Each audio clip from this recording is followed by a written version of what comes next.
আমার মেয়ের দোলনা খেলার এত শখ, সকাল সকাল ঘুম থেকে উঠেই মুখ না ধুয়েই চলে এসেছে দোলনা খেলতে।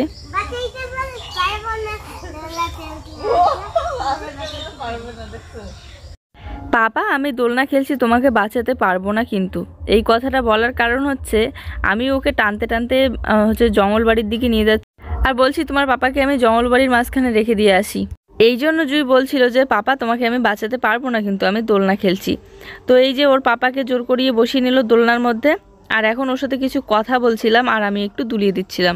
এই কাপড়টা যদি কটন কাপড় হতো তাহলে কিন্তু এত দুইজন একসাথে বসাই যেত না। তো এইগুলো তো পিছলা কাপড়, 2-3 জনও একসাথে বসলেও ছিঁড়বে না।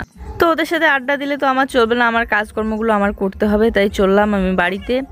এই যে সকাল সকাল গামলা ভর্তি বাসন নিয়ে এসে রেখে দিয়েছি কলের পাড়ে। এখন এগুলো আগে এটোগুলো ধুয়ে নিয়ে তারপরে মাজতে বসবো। আর এখন বাসন মাজার সাবানও আছে, তাই ছাই নাড়ার প্রয়োজন পড়ে না। ছাই দিয়ে মাজলে কি হয়, নখগুলো করে একদম কালো কালো হয়ে যায়। যতই সাবান দিয়ে হাত ধুই না কেন, নখের কোনাগুলো কালো দাগ পড়ে যায় একটা। তবে আজকে আমার বিকেলবেলা এই হ্যান্ডেল হাতা থেকে শুরু করে প্রেসার কুকার, হাঁড়ি বা কড়াই এগুলোর একটু কালিগুলো তুলবো আর কি। অনেক দিন হয়ে গেল তোলা হচ্ছে না।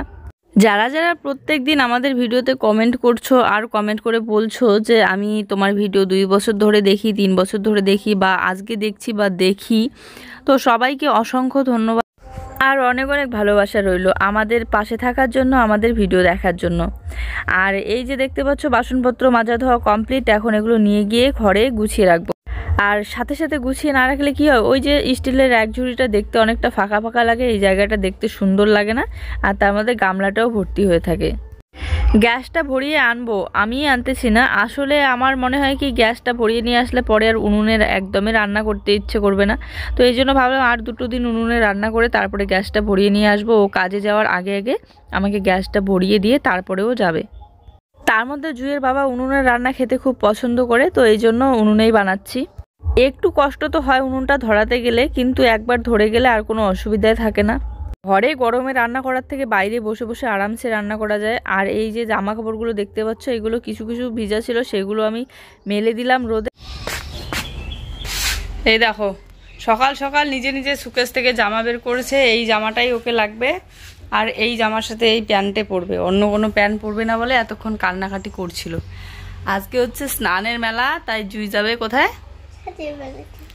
স্নানের মেলাতে। জুয়ের ঠামি চলে গিয়েছে আর ওর পাপার সাথে বাহানা করছে, তাই ওর পাপা বললো চল নিয়ে যাই। এই দেখো সাজুগুজু করছে, কিন্তু জুতাটা তো হইলো না শোনা। এটার সাথে কি জুতে লাগতো? ফুল সাথে আবার ঝুটি বেঁধে দেবো, ঝুটি কিছুতেই বাঁধবে না। আর এই যে প্যান্ট বের করছি দেখো, এটাও পরবে না, অন্য হাফ প্যান্ট পরবে না, ওর ওটাই লাগবে। ওই প্যান্টটাই ওর খুব পছন্দ। তুমি তো রেডি হয়ে বসে আছো, তোমার বাবা তো এখনো আসছে না।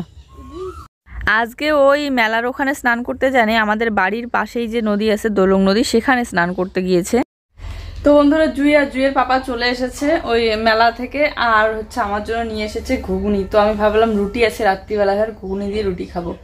এই যে যতক্ষণ খাচ্ছি না ততক্ষণ চিৎকার চেঁচামেচি শুরু করে দিয়েছে যে ফেলে দেবো, তাড়াতাড়ি খাও, ঠান্ডা হয়ে গেলে কিন্তু, দেরি হয়ে গেলে কিন্তু আমি আর খেতেই দেবো না।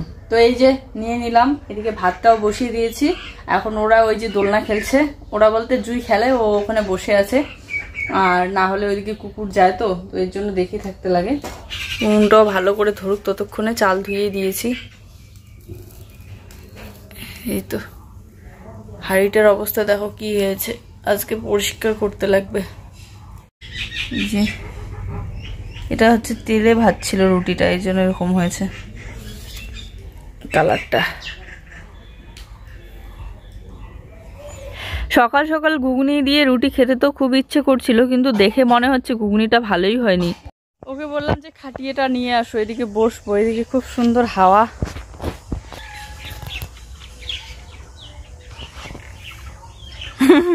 সেই মজা, হ্যাঁ দোলনা খেলতে, সারা দিন দোলনা খেলে, সারাটা দিন। স্কুল তো বন্ধ আজকে, আর 2 দিন ধরে শরীর ভালো না থাকার জন্য স্কুলে নিয়ে যাওয়া হচ্ছে না, আর সারাদিন শুধু দোলনা। এখন কিন্তু খাইতে লাগবে, খাবা ঘুগনি? তোমার জন্য ভাত বসিয়ে দিয়েছি, ঠিক আছে? এক হাতে খাটিয়ে এক হাতে জল। এত গরম লাগছে, জামা খুলে রাখছো। আর ভালো লাগছে না। সেই সুন্দর খাটিয়েটা তো বসার সেই মজা। হ্যাঁ, কিন্তু আর একটু বড় হলে আরো দুইজন লম্বা তো দেখতে হবে। বাবা না বানাতে চাইছিল, থাকলে না বানাতে।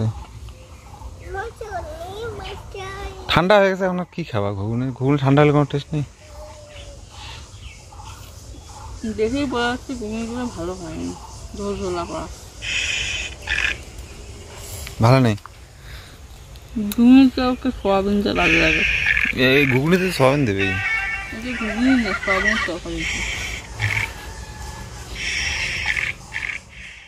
দুপুরবেলার রান্না আমাদের ডাল রান্না হচ্ছে, আর হবে আলু ভাজা। আলু এই যে কাটছি বসে বসে, এইগুলো বাড়িরই আলু। দুপুরবেলা রান্না খাওয়া দাওয়া করে একটু ঘুমিয়ে পড়েছিলাম। ঘুম থেকে উঠে ভালো লাগছিল না। জুইয়ের পাপা এখনও ঘুমোচ্ছে, তো আমি এসে দোলনায় বসে আছি, আর এখানে খুব সুন্দর হাওয়া হচ্ছে, দারুণ লাগছিল। তারপরে এই যে এখন বিকেলবেলা ভাবলাম আর কতক্ষণ দোলনা খাই, তো চলে আসলাম বাড়িতে এসে কাজকর্মগুলো এখন করতে হবে। ওদিকে হ্যান্ডেল হাতে আর প্রেশার কুকারের কালিগুলো তোলা হয়ে গিয়েছে, কড়াইয়ের কালিও তোলা হয়ে গিয়েছে। মানে একদম পুরোপুরিভাবে উঠে না কড়াইয়ের কালিগুলো, কারণ অনেক দিনের যেহেতু পুরনো উনুনে রান্না হয়তো ওই কড়াইটার মধ্যে একদম বসে গিয়েছে। তবু উপর থেকে হালকা হালকা তুলে নিয়েছি। আর হ্যান্ডেল হাতে আর প্রেশার কুকারে যেহেতু মাটি দিয়ে লেপা ছিল, তাড়াতাড়ি উঠে গিয়েছে। তারপরে উনুনটা একটু মুছে নিচ্ছি, তারপরে রান্নাঘরের জায়গাটাও মুছে নেবো। আর বাকি রইল এই হাঁড়িটা একটু কালো কালো হয়েছে নিচটা, কারণ জল বসানো থাকে সব সময়, তো আজ লেগে হালকা হালকা কালো হয়েছে। এটা আজকে আর পরিষ্কার করব না, কালকে করব। কারণ আমার ভিডিও এডিট করা বাকি ছিল, তো মোছা কোছা করে তারপরে ভিডিও এডিট করতে বসবো আর কি। যদি পুরো বারান্দার ঘর সিমেন্ট দিয়ে লেপা না থাকতো, তাহলে এই মাটি দিয়ে আজকে লেপে নিতাম। কিন্তু এখন সিমেন্ট দিয়ে লেপা আছে, উপরে মাটি দিলে ভালো লাগবে না। আর রান্নার জায়গাটা পরিষ্কার পরিচ্ছন্ন থাকলে পরে রান্না করতে অনেকটাই ভালো লাগে। আর এখানে যেহেতু নতুন মাটি কাটা হয়েছে, তো বেশি একটা মাটি দিয়ে মুছতে হয় না, একটু জল আর সামান্য একটু মাটি দিয়ে মুছলে পরেই এই যে দেখতে পাচ্ছ জলটা কত তাড়াতাড়ি টেনে নিচ্ছে, কারণ এইগুলো বালু মাটি ছিল। তারপরে এই যে হ্যান্ডেল হাতা প্রেশার কুকার এগুলো নিয়ে এসে জায়গা মতো গুছিয়ে রাখছি। এগুলো হচ্ছে শুকিয়ে গিয়েছে মাটি লাপার পর। এখন হাত মুখ ধুয়ে একটু ফ্রেশ হয়ে জামা কাপড় গুছিয়ে রেখে যাব ভিডিও আপলোড দিতে এডিট করে। আজকে আমাদের বাড়ি থেকে মোটামুটি একটু দূরে মেলা আছে, তো ওই মেলাতে আমি কোনোবার যাই না। ওটা নাকি শ্মশান ঘাটেই হয় মেলাটা, তবে আজকে ও প্রচুর পরিমাণে জোর করতেছিল, সকাল থেকেই অনেকবার বলেছে। তো ভাবলাম দেখা যাক, যেতেও পারি, কোনো ঠিক নেই। তো চলে আসলাম ভিডিও আপলোড দিতে। এসে দেখি এখানে সবাই মিলে জল ভরতে চলে গিয়েছে, কারণ আমাদের বাজারে কীর্তন শুরু হবে আজকের থেকেই। আর সবাই দেখো মাথায় একই রকম কলসি নিয়েছে, কত সুন্দর লাগছে দেখতে।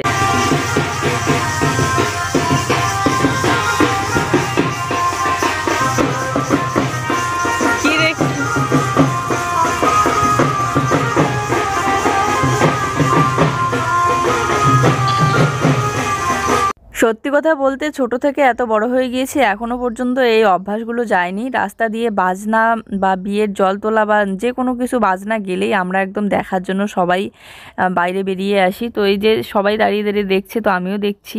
তো বন্ধুরা এই যে দেখতে পাচ্ছ আমার সোনা বাচ্চা একদম পুতুল পুতুল রেডি হয়ে গিয়েছে। সোনা রেডি? তুমি কোথায় যাচ্ছ? মেলা বাড়ি। ও সেই বিকেলবেলা থেকে মেলা বাড়ির জন্য খুব বাহানা করতেছে। তার মধ্যে ও কোথাও গেলে ঝুঁটি বাঁধতে চায় না, আর চুলগুলো ছাড়লে কেমন যেন লাগে, বড় বড় হয়ে গিয়েছে অনেকটা। তো অনেক বুঝিয়ে বুঝিয়ে এই যে ঝুঁটি বেঁধে দিয়েছি। কেমন লাগছে শোনা তোমাকে ড্রেসটা? কেমন? হাত কাটা গেছে? ঠিক আছে। আর এদিকে এই যে আমি রেডি হয়ে পড়েছি, তো জুইয়ের পাপা আর কি রেডি হয়েছে, শু পড়ছে। এটাই পরে নিলাম। এটা পরে এখনো মানে কোথাও একটা মানে উপর টপটা আর কি পরে কোথাও যাওয়া হয়নি। গিয়েছিলাম হয়তো তখন উপরে সুইটার ছিল, কিন্তু এখন তো গরমের দিন, তো এই যে ওড়নাটা নিয়ে নিলাম। আমার মেয়েকে এখন সাজাতে গোজাতে অনেকটা সময় লেগে যায় আমার, কারণ ও কখনো বলে এটা পরবে না ওটা পরবে, ওর যেটা ভালো লাগে। তো এই ড্রেসটাই নাকি পরবে, তাই এটাই পরিয়ে দিলাম। আর তার সাথে শু পরে নিয়েছে, আর তার সাথে উপরের পিঙ্ক কালারের ড্রেসটার যেহেতু হাতাগুলো অনেকটাই ছোট ছোট, তো এর জন্য ভিতরে আরেকটা টপ পরিয়ে দিয়েছি পিঙ্ক কালারের। কারণ হচ্ছে আমরা যাব পাকা রাস্তা দিয়ে, আর পাকা রাস্তায় গাড়িগুলো যখন চলাচল করে তখন প্রচুর পরিমাণে হাওয়া লাগে, আর ওই হাওয়াটায় যাতে ঠান্ডা না লাগে এই জন্য ওকে ভিতরে আরেকটা ড্রেস পরিয়ে দিয়েছি। আর জুইয়ের জন্য জল নিয়েছি ফ্লাক্সে করে, তাই এই ছোট্ট ব্যাগটা নিয়েছি। আর মেলাতে এসে ঘোরাঘুরি করতে করতে আমরা ভাবলাম এগ রোল খাই, তো এগ রোল খাচ্ছি 3 জনে মিলে দাঁড়িয়ে দাঁড়িয়ে। ও জুইকে খাওয়াচ্ছে আর আমি খাচ্ছি। আর এখন দেখো একটু ফাঁকা ছিল, মানে বেশি একটা ভিড় ছিল না, কিন্তু ধীরে ধীরে এত পরিমাণে ভিড় হচ্ছিল মেলাতে যে পা রাখার জায়গা পাওয়া যাচ্ছিল না। তারপরে তো আমরা চলেই এসেছিলাম বাড়িতে। যাওয়ার সময় টোটোতে যেতে হবে, কারণ আমাদের বাড়ি থেকে মোটামুটি অনেকটাই দূরে, তো এত দূরে হাঁটাচলা করে আসার সময় তো হাঁটা যায়, কিন্তু জিনিস টিনিস নিয়ে এই যে যাওয়ার সময় আবার হাঁটা খাওয়া দাওয়া করে তো ভালো লাগে না আর কি। তো যাওয়ার সময় টোটোতেই যাব। আর দেখো মেলাতে এসে সবজি বাজার করছি।